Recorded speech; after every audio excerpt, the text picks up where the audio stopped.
saya kan memang ngelanjutin flow dari orang yang lama. Orang yang lama itu nerapin jadwal tiket, ngosek WC, yang ngosek WC itu penghuni yang lama. Banyak yang orang nyeletuk, kalau investasi segitu, hasil cuma segitu mah, mending deposito, nggak capek. Kita mau upgrade nih, nggak ngerti caranya gimana. Kalau ada problem-problem, mesti nyelesainnya kemana, kita nggak ngerti gitu. Kan kalau KSI ini kan kita nge-rebranding salah satu kos kita, investasinya kecil, jualnya mahal. Benefit dari komunitas itu mungkin bisa berkali-kali lipat dari seminar itu sendiri.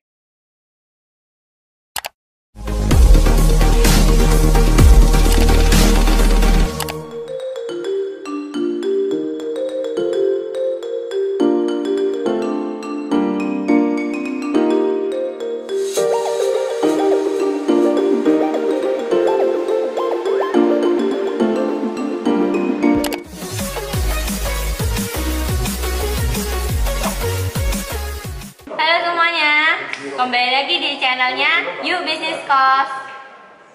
Sekarang saya lagi bersama salah satu member KSI. Baru join ya kok ya. Perkenalan diri dulu kok. Nama saya Adit. Saya asalnya Surabaya. Kerjaan saya wira swasta. Pertama kali kok Adit tahu KSI dari mana? Saya lihat videonya Ko Iwan diwawancara sama Christina. Terus saya mulai dengerin tuh. Nah, kebetulan saya pribadi punya bisnis kos. Nah, saya melihat ada manfaat, ada ya rupanya komunitas kos Indonesia. Terus begitu ada, kita tertarik karena waktu operasional kos sendiri kan pasti ada sedikit banyak masalah ya. Waktu sedikit banyak masalah kan kita nggak bisa mau curhat ke siapa. Maksudnya kalau mau curhat misalnya sama tetangga punya kos, dia kompetitor, jadi kan belum tentu dia mau open solusinya gimana. Sedangkan apalagi menurut saya ini berguna banget, apalagi saya termasuk di bisnis kos ini kan baru ya 1-2 tahun. Jadi kalau ada problem-problem mesti nyelesainnya kemana, kita nggak ngerti gitu. Betul. Jadi kadang otodidak, dan bagi saya pengalaman tuh mahal. Kalau bisa kan belajarnya dari pengalaman orang lain, jadi kita bisa sharing, kita bisa tanya di sini daripada ngalamin sendiri. Menurut saya sih gitu.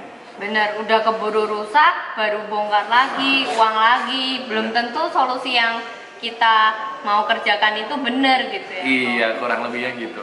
Ini kan Koko join di KSI Community. Betul. Ada dong hal-hal yang memang bener-bener Koko mau pelajari dari KSI Community. Spesifiknya apa nih Kok yang mau dipelajari? Kalau nomor satu sih, aku lebih ke manajemen kos ya. Jadi gimana nerapin peraturan-peraturan kos yang sudah ada. Jadi kalau saya kan punya 2 kos nih. Nah, dua-duanya ini saya beli ini sudah kos second. Jadi saya ngikut peraturan yang lama, dan di kosan A dan kosan B problemnya beda-beda, dan saya nggak ngerti gimana solusinya. Jadi saya ikut KSI ini salah satunya, gimana sih sebenarnya peraturan kos yang benar. Saya sendiri nggak ngerti karena saya cuman ngikut aja yang lama, dan itu nggak baik sih karena banyak banyak hole, celah yang lubang di situ. Dan dari sini makanya saya belajar banget sih. Nomor satu sih saya sistemasi ya. Sistemasi itu bagi saya paling penting sih dari semua. Banyak sih kalau dikasih belajarnya banyak, cuman kalau nomor satu saya sih tentang sistem kos itu sendiri sih. Itu yang paling penting dan saya paling belajar banyak di situ. Ini kan tadi kok Adit bilang ada 2 kosan tapi pakai aturan yang lama. Betul. Berarti aturan kos A sama kos B lain dong ya? Lain, bener-bener lain. Jadi saya beli kos-kosan second, saya beli kos juga dari pemilik kos. Jadi saya menganut aturan yang lama. Jadi saya dulunya nggak mau ribet. Jadi pemilik kos yang lama aturannya gimana? Gini, ya udah saya ngikut aja. Saya juga yang kedua, pemilik kos yang kedua aturannya gimana? Kayak gini, ya udah saya ngikut aja gitu. Tapi nggak coba di-combine atau dia memang beda market, jadi memang aturannya nggak bisa disamain gitu? Kos-kosan saya yang pertama sama yang kedua tuh benar-benar beda pasar ya. Kalau orang tanya saya di kos-kosan saya yang pertama itu lebih ke menengah ke bawah lah ya, menengah ke bawah, kamar mandinya di luar. Itu saya kan memang ngelanjutin flow dari orang yang lama. Orang yang lama itu nerapin jadwal tiket, ngosek WC, yang ngosek WC itu penghuni yang lama. Saya juga awalnya bingung, ada ya kos-kosan yang kayak gini? Ada Pak, penuh 30 kamar. Wih, hebat ya, mau ngosek WC? Iya. Giliran, oh gitu, bagi saya hemat juga ya, ya boleh lah, silahkan dicoba. Nah, cuman maksudnya gini, ketika kita growing, nggak bisa sistem itu dipakai terus. Dalam arti, kalau kita mau upgrade kos-kosannya, yang dulu memang saya kos-kosannya nggak pakai AC ya, jadi kos-kosannya menengah ke bawah. Sekarang mau pakai AC, masa orang masih pakai AC bayar mahal suruh ngosek WC sendiri, kan nggak bisa. Cuman saya kan nggak ngerti berubahnya harus kemana, gimana nih? Karena saya cuman ngikut aja dari yang lama. Mau stepnya melangkah kemana bener-bener buta arah dan kita meraba-raba. Nah, menurut saya daripada saya ngeraba-raba, saya tanya, saya bergurulah kepada orang yang sudah jauh lebih ngerti. Jadi kita nggak perlu ketabrak-ketabrak lagi. Paling nggak udah disiapin jalannya kayak gini, kita tinggal ngikutin aja. Jauh lebih gampang sih menurut saya gitu. Bener-bener. Berarti kalau itu kosan, satu kos 30 orang, terus per kamar itu disuruh kosek WC masing-masing gitu, yang ada di luar, tiket. Iya, betul. Berarti satu hari orang dapat jatah piket sebulan ya? Sebulan sekali berarti ya? 30 kamar, tapi kamar mandi luar kan posisinya. Jadi kamar mandi luar saya 11. Jadi saya nggak tahu sih di jadwalinnya gimana. Yang ngatur jadwal kok tiketnya ini penjaga kosnya. Saya juga dulunya memang nggak mau ribet, jadi penjaga kosnya juga saya nerusin dari yang lama. Jadi benar-benar dari aturan penjaga kos, saya nggak merubah sama sekali. Penghuni saya juga udah itu aja. Jadi saya sih dulu nggak mau ribet ya, cuman nggak mau ribetnya itu jadi ribet belakangnya. Jadi maksudnya kita ketika mau upgrade kos, kita mau ngerubah peraturan, kita mau apply sesuatu, itu berbenturan dari apa yang sudah ada. Kita mau berubah juga kita caranya nggak tahu, gitu. Caranya aja nggak tahu gimana mau aplikasi. Dan di sini saya benar-benar belajar banyak sih. Gitu. Oke, berarti kok Adit nih sebenarnya udah tahu saya nih mau upgrade kosan saya. Betul. Cuman nggak tahu harus kemana, harus gimana, mulainya dari mana, tuh bener-bener awam, bingung banget gitu ya. Iya. Makanya selama ini ya udahlah terusin aja yang udah ada gitu. Betul. Ya. Dan cukup boncos ya. Maksudnya yang kita lakukan itu kalau misalnya kita ngelihat skemanya, banyak orang yang bilang kan kalau KSI ini kan kita nge-rebranding salah satu kos kita, investasinya kecil, jualnya mahal.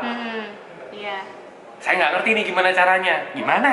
Kalau dulu saya mikirnya saya beli kos-kosan yang kos-kosan pertama saya yang menengah ke bawah, jadi meskipun atap bocor-bocor dikit kayak ada kecoaknya kayak suruh ngosek sendiri kayak penuh, karena nomor satu prioritasnya harga. Padahal antara properti itu kan mahal, jadi investasinya kan tinggi, nggak sesuai tuh.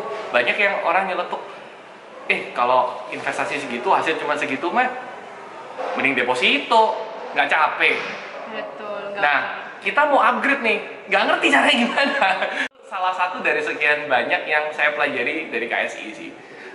Banyak banget tentang sistemasi kos, caranya ngupgrade, apa yang di-upgrade, terus instalasi dari lain. Karena kita mau ngupgrade juga nggak sekedar kita bayar tukang dan selesai.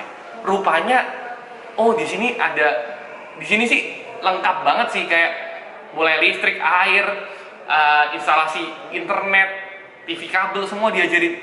Saya sih nggak pernah tahu ada yang sampai selengkap ini, dan saya aja nggak berekspek selengkap ini.